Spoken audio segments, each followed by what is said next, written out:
Hi, and welcome back to It's Not Rocket Science, 5 Questions Over Coffee. I'm Stuart the Webb, the host of this thing, and I'm joined today by a guest I'm truly honoured to be on the podcast with me. This is Dr. Daniel Gbujie. Dr. Daniel Gbujie is a public health expert, but has recently taken part in the 2024 Sustainability World Cup. And I'm proud to be able to say, as a judge of that particular competition, he was voted and his team won, but he was voted the most impressive and valuable team leader of that competition. So, Dr. Gbujie, thank you so much for spending a few minutes here with us today. I'm really honored that you've taken some time out of what I know is a very busy day for you to come and spend a few minutes with us. But please, just spend a few minutes. Please introduce what it is you do, because you have got a really very impressive CV. Yes, thank you very much, sir. And first of all, since after the competition, I've not had time to thank you on behalf of the team. I want to thank you for, your input and your ability to crystallize why we should be sustainable on a global level, on a local level, on a sub-national level. The game indeed has inspired us, and the game has been able to identify the uniqueness in all the regions, as you know. And of course, the game has also been able to inspire us young people, knowing that the ones that have gone before us are really smart people. Yeah, so I am Daniel Gbujie Chidubem. I was born in West Africa, Nigeria to be precise, in the southern part of the country. And I am a human being that has evolved over time.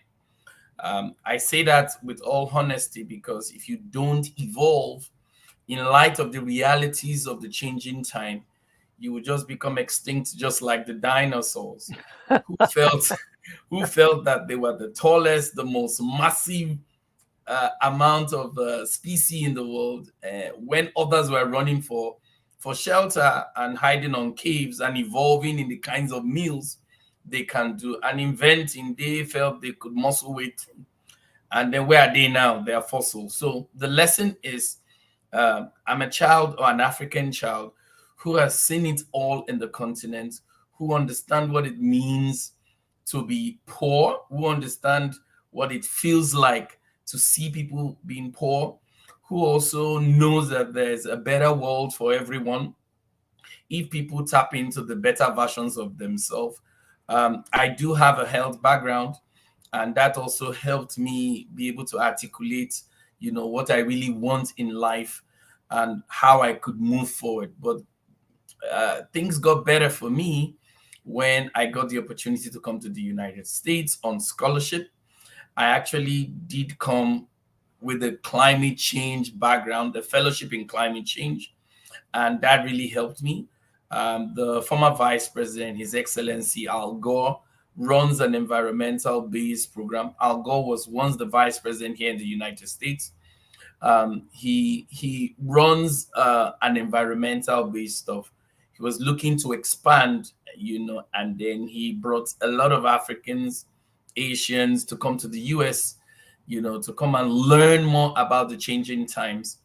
That also influenced me, because at that time also, I was with the World Medical Association as a resident doctor. Then there's a junior doctor network within the World Medical Association, and they were looking into the environmental impact of health, and I felt, wow, that would be nice. So about that same time, I got the opportunity to come to Colorado for some training. And boy, was I introduced to sustainable development goals, climate action, sustainable energy, renewable energy, clean energy, all those beautiful terms, and that really inspired me to know that, whoa, there's a lot Africans need to do, rather than just keep numb or keep paralyzed in the past while others evolve, digitally. Others use technology. Others look for new ways to reinvent humanity. We cannot keep being where we are, doing the same kind of things that have not changed anything. So I and many other young Africans felt it would be wise to, evolve and begin, to bring in these best sciences, evidence-based sciences on how our environment, the policy we have, the way we do business, the way we articulate our views, the way we tell other members of the world, the Western world, that we are an asset to be harnessed. But how do you know you're an asset to be harnessed if you don't know what it means to be harnessed? So over the years, I've evolved, like I said, but I'm proudly an African who understand where we should be and working with other Africans to bring about a better world for everyone, where we all can see ourselves as brothers and sisters and as instruments of change for a better world. And that's the principle of sustainability. It's not about you, it's also about those that are yet to come. However, the current people need to exist in time and space, right? While we do that, we do it in such a way that we do not disadvantage or we do not prevent those ones coming not to feel empowered, not to feel blessed with the natural resources that we have. So that's a little about me. And that is if there is nothing else that you say today, Daniel, that shows, well, two things. One of which is you have a very, very impressive CV. You have got those honors that you've been brought in order to be able to bring that sustainability from what you're learning back to where you went, so that you can actually implement some of what you've learned. And we'll get on to how you're doing that.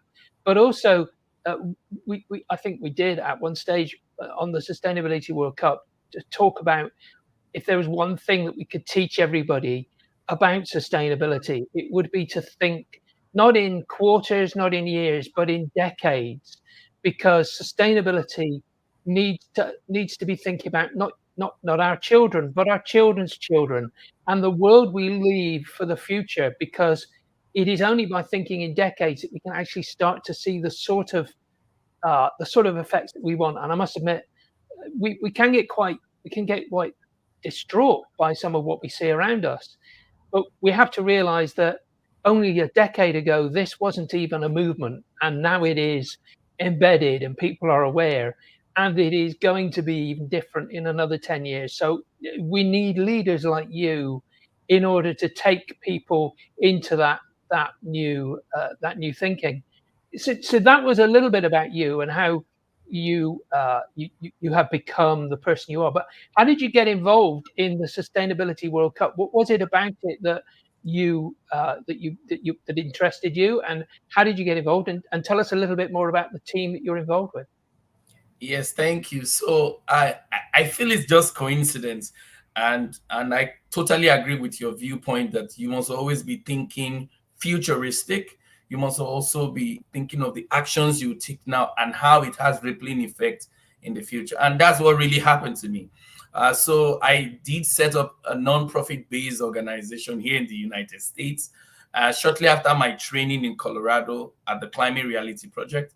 I got to meet a wonderful American lady. Her name is Renon Garriga, and we both got involved in the training and we became mutual friends.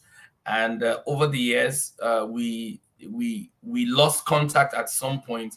But when she came back online, she saw that I had built a network of people across over 100 nations. And I was really going into environmental climate actions, creating content, creating ideas, domesticating the knowledge of sustainability that involves vulnerable people, involves a better natural way we handle our natural resources to the benefit of people without creating poison, emissions, without creating distorting ecosystems.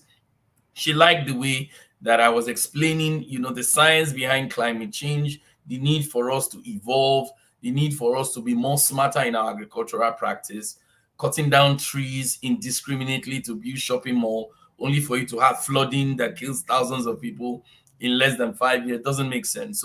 So she loved all those concepts, but somehow we lost contact. And then around March ending, she reached out to me. Oh my goodness, you're doing a wonderful job. I said, whoa, long time. What's going on? She says, there's this sustainability World Cup, and I know you are into sustainability development goals. They're all the same. It's just a process. It would be nice for you, to gather your teams in Team 54 project, maybe 2 teams of 5 people, and let's see whether you can be in the final. I said, wow, that'll be nice. I did not have any intention of joining. Mine was to push my team, push the movement, and bring them on board. And then somehow it now became a fact that we needed an African team, and I knew fully well that if the game is going to be a simulation or an internet-based platform, it's going to be hard, because about a week before the competition started, an undersea cable that runs through West Africa got damaged. It had now affected, much of West Africa and some parts of the Central Africa. You could imagine. So already before now, the internet penetrance was very poor. Now you now have a cable damage, so it only means it's going to get worse. So I had to intervene, and then what we did was we needed to now find like a team of people, that has administrative background, marketing background. I have a health background and a bit of sustainable development goal background, having worked with the UN for some time, and I just decided that it would be nice to keep it within our team, and with her help and help of the organizers, we're able to form Team Hakuna Matata. That's our AKA, but we're a Team Ambassador team. So it's providence. It's hard work over the years. It's maintaining a steady relationship. It's also reaching out to my brothers within the continent and telling them that we cannot continue to remain where we are. If there's any opportunity to show the world how we think and articulate processes, it only adds value, to the system. The world needs value, not just the product, but a value-based product. And the only way we can add value is to be part of the process, create our own niche for ourselves, and get all these best sciences and domesticate it in the peculiarity of our region, in our social economic realities, so that our people know that we cannot remain where we are, and we cannot keep doing the same thing over and over again that has not given us a positive outcome, believing it will do the same thing. That's insanity. So the opportunity that the Sustainability World Cup, the little that I knew then, created was something that I always love. I love a new challenge. I love innovation, because I know innovation brings improvement. Improvement brings knowledge. Knowledge adds to culture change, the mentality, the mindset. So being a driven person, being a tech person, being someone who wants to showcase the continent as people that truly articulates knowledge, I felt it was just right to represent the continent. And the game indeed created that platform well. You, alongside the 8 judges and the organizers, Professor Laila and Edmond, created a wonderful game that is life-changing. In short, I think it's the best content that we can ever have, different from the kinds of game we always know, the violence, the shooting, the slaying, and all this. This is the content that can get you thinking.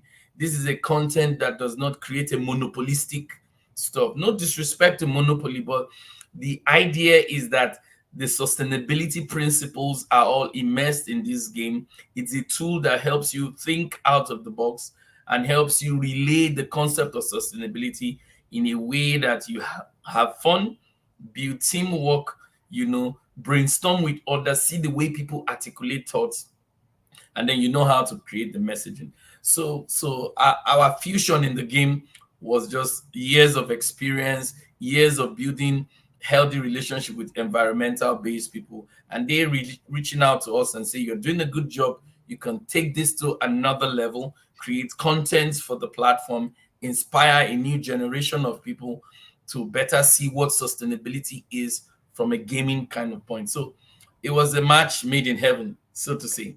So tell me, Daniel, what advice would you give to people? I'm going to just put the link now on the screen to show people where they can go and get some more information about what the Sustainability World Cup is. I mean, but what advice would you have for people who might want to enter next year and compete in the way that you have and achieve the sort of results, the sort of knowledge, the experience that you've got from entering for this year? Yeah, so for those wanting to enter for next year, I would just say have an open mind. First ask yourself, the world in which we're living in, are you very comfortable with the way things are going? Whether it's governance, whether it's your future, whether it's the future of the kids, is there a tool or an alternative way to press the reset button and start to have a mindset that respects the environment, respects people, and can still help you make your livelihood, you understand, in such a way that you are not a threat to not just yourself, humans, because humans think they're the only ones on the planet. No, no, no, no. There are other non-living things and living things that do not speak like us or go to school, but they are very important in creating the balance that we need. So there are lower animals, there are birds, there are animals, there are insects, there are bacteria. All these are part of the balancing act within our biosphere. So if you feel very passionate about being an agent of change and creating stability, the Sustainable Development World Cup platform is a wonderful way to do that with a team, to do that, enjoying yourself, building that leadership trait, seeing how people articulate thoughts, listening to the judges, how they crystallize their opinions, how they tell you that sustainability has many terms. Sustainability is a kind of improvement. Sustainability is a kind of social vehicle that creates change that we badly need in light of, the growing emission, in light of the pollution, in light of the flooding, in light of climate crisis. If there's any way that we need to change our ways, we need to change the ways from where our pockets are. Once we're able to control where we spend our money, we'll be able to create a better definition of what wealth should be, a better definition that includes everyone, inclusivity, diversity. These are terms that look so big, but these are the principles that sustainability, drives on, that you cannot leave anyone behind.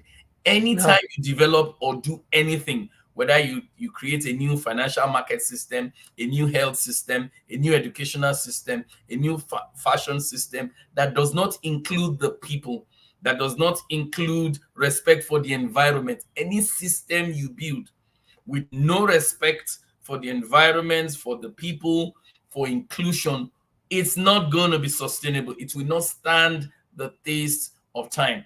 And when chaos begins to come, you will just fall like a pack of cards. However, if you absorb the sustainability principle that says that you can exist in time and space and create hope for the people coming and empower them as quick as possible, if you factor in environmental factors, you factor in social factors, you ensure that there are policies that protect our natural resources, you ensure that the decisions you make are all in the interest of the common good, not just America, UK, Europe, but also Africans.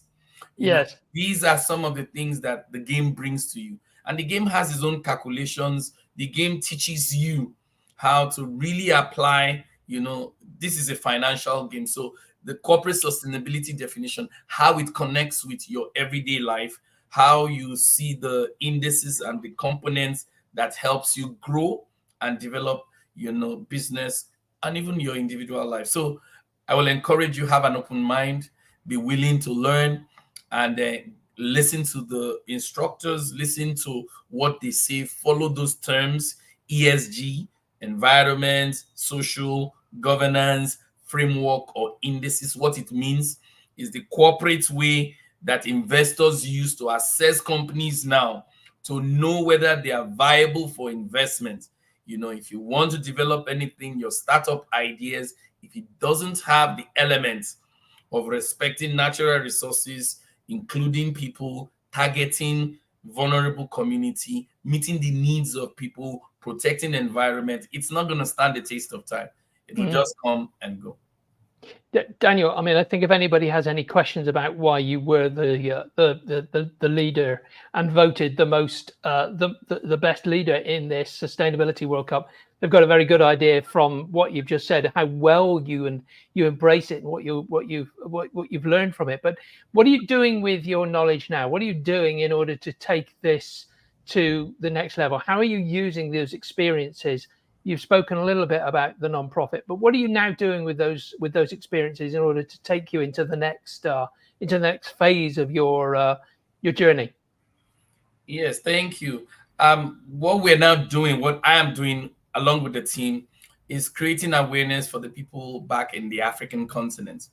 We're beginning to see a lot of people, want to be in the next game. I know our friends in Ghana. I know friends in Ghana that want to set up 4 or 5 teams. I know people in South Sudan, they say they want to get involved in the team. And because, the competition has a bit of benefits. One, it has a certificate that's given to you. Secondly, it gives you visibility and exposure. Thirdly, you come into a community of people who are seasoned experts in corporate sustainability. And that's, if you do your homework well, you can network well. Of course, while in the game, I developed an idea around an app called TESS. The app is to create a bit of awareness and see how sustainability can be done on an individual level. So if you are a housewife and you have the app on your system and you want to say, okay, how can I be sustainable this week? You type in all the things you want to do, and the app is able to give you like an idea. It's like a chat GPT of sustainability. Fantastic. If you are a tomato seller, you want to sell tomatoes, you don't know how to be sustainable. It starts from the farm, right? Farm to the market, so it tells you the farm to the market principles, areas where you can leverage on local sourcing, area where you can even have your own greenhouse stuff. So those are kinds of the things that I've learned from the game. But most importantly is to raise awareness amongst my kind, the people in the continent, explain sustainability in the language they understand. Swahili is the most spoken language in the central and the southern part of Africa. Hausa is one major language spoken in the entire Western African region and some parts of North Africa. In somewhere within the Southern Africa, we have Portuguese too. Angola, Mozambique, they speak Portuguese too. And of course, in most of West Africa, we have the Commonwealth of Nations, that's the English-speaking part of it. So how to domesticate this knowledge of sustainability, that every single person has to contribute towards that sustainability pool. It is that critical mass of people that move the needle of progress. Just me and you doing things when 7.8 billion people are not doing it will not work. Just United States and China believing that they are doing sustainability, it ain't gonna work. What truly works is when we have critical mass of people at the same time doing in their own little corner the sustainability principles. Now, doing that creates a culture. Remember, a culture is formed when bulk sum of people over time are aggregating their thoughts and are believing in a system that will drive them towards the promised land. It's not few people. We have to do this together, and we have to uplift those that are not in the current position to help themselves. And that's why I always want to use platform like yours that you are creating for us to reach out to our leaders. See young people in the continent, especially Gen Zs, especially people in the 90s and the 80s. We're tired of being told about the colonial time. When we know the world has evolved, we just want to eat our fries. We just want to eat our fufu and gari. We want to watch our Netflix. We want our kids to go to good schools. Trying to create an environment of toxicity won't work, especially now that young people know what's going on. Is what's going on in Kenya. It's happening in Nigeria. It's happening everywhere. Young people, especially Africans, are tired. and they are showing their skills in music. Almost every musician now sings African music. And go and check the age of all the African musicians that are topping the chart now all over the world. Burna Boy is in his 30s, right? Davido is in his 30s. These are young people who are tired of how their echo space is not allowing them to evolve. When they see global best practices, they bring it on board and then they become celebrity. It's the same thing with the sustainability worker. So we're encouraging Africans, young Africans, partner with the Sustainability World Cup team, create a miniature version of your own, use that to identify young people that think critically out of the box, incentivize people, tell these young people whatever comes out of this will be to the development of your people, and all this will bring progress, development, and then investors will see that there's a critical mass of people who understand sustainability. Why not we go to invest? Because investors are also looking, do we have resources, human resources? It's not just about capital. Do we have human resources? Do we have the right environment, to ensure development goes forward? Sustainable development or sustainability cannot work when there's conflict. It's simple. And the principle of sustainability defines itself that you have to be more inclusive, more transparent, more honest. You have to respect the entire ecosystem.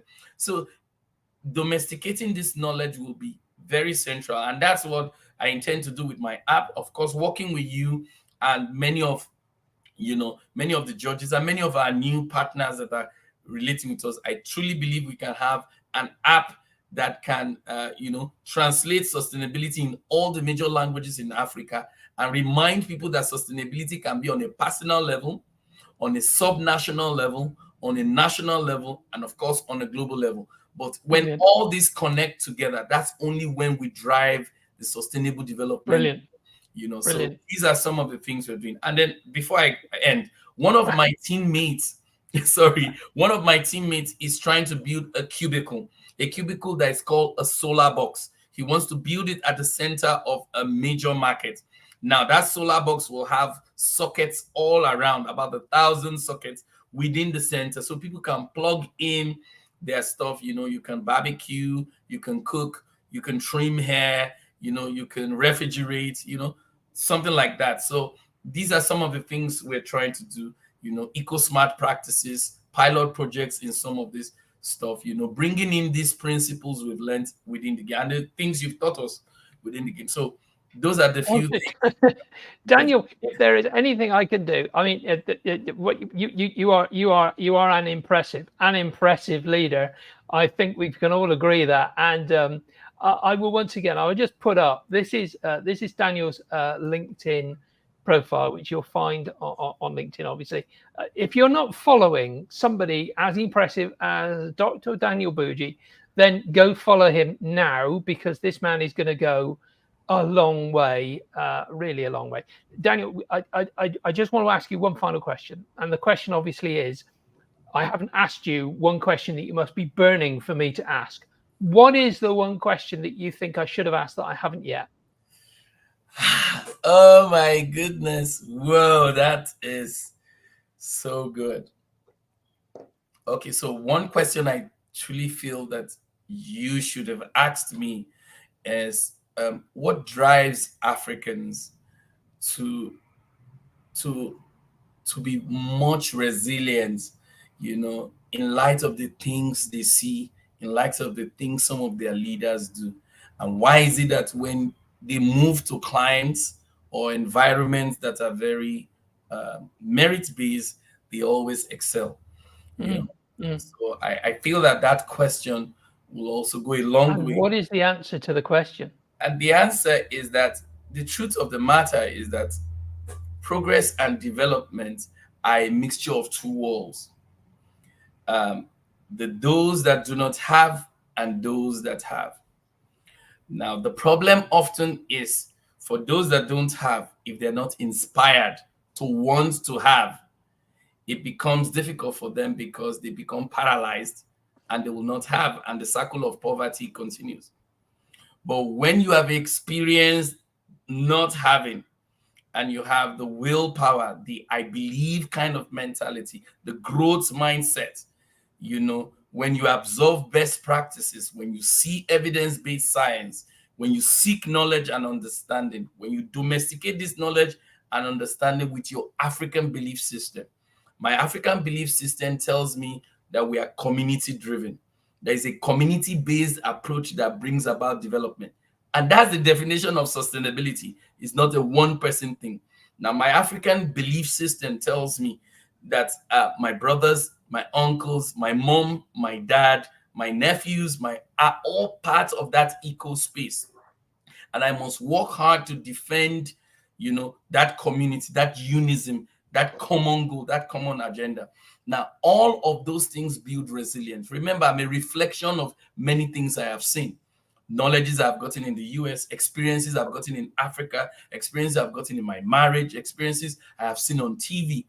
All of us are a reflection of that. However, we can turn that around. We can absorb those positive attributes and bring to light and inspire new generation of people that, yes, you see my skin like this, but I think differently. I know that 4.03 parts per million is not good for the climate. I know the emphasis is to bring down carbon emission to pre-industrial level. I know fully well that you may be concerned about your polar bear, but my brothers in Ethiopia are more concerned about their goats, their millet, their maize. They are all needs that are different. However, it is the human needs that brings us together. And that if we work together in such a way that those that do not have and those that have can come together, we can build a better world where people that don't have now have hope and aspiration. They learn because they know that their brothers that have are willing to help them, pull them up the ladder of progress. So our resilience as an African young man, young woman, or Africans you see are a reflection of our environment. But what has changed over the last 30 years is that young people do not want to get sucked up. We want to ensure that this resilient mindset, which is also part of the definition of sustainability, our ability in the long run to sustain, a culture that respects everything within the environment, respects the system established, respect regulatory laws that protect the natural resources in such a way that it's beneficial for us that are currently alive and all. That's the textbook of resilience. And that's what I've known all my life. So when I walk to school and don't have school bus, I know fully well I need to read harder than everybody in my class, because I know that the knowledge I will get will articulate the way I think, will help me be able to communicate to you who do not know my world very well. But you will now say, I can resonate with what Daniel is saying. He's dressed differently. He's definitely an African, but he's speaking a language that I can relate with. So it's what resilient does, it's what knowledge base does. You're able to bring your experience as an African, relate it with those in the Western world, and create that bridge that is badly needed. Yes, it's the bridge that we need to develop ourselves. Bridge is very important. Daniel, this has been a fascinating insight into the way you think, and it is an absolute demonstration of the reasons why you won that award as the leader of note. You are obviously going a long way, and thank you so much for spending a few minutes talking to us. I really appreciate your insights on the message that we all need to learn to think about. As Daniel's just said, we might be worried about whether or not we're emitting too much carbon, but today in Africa, in Ethiopia, somebody's worried about whether or not their goats have got enough millet, and remembering that we need to bring everybody together. I want to thank you very much for spending some time with us.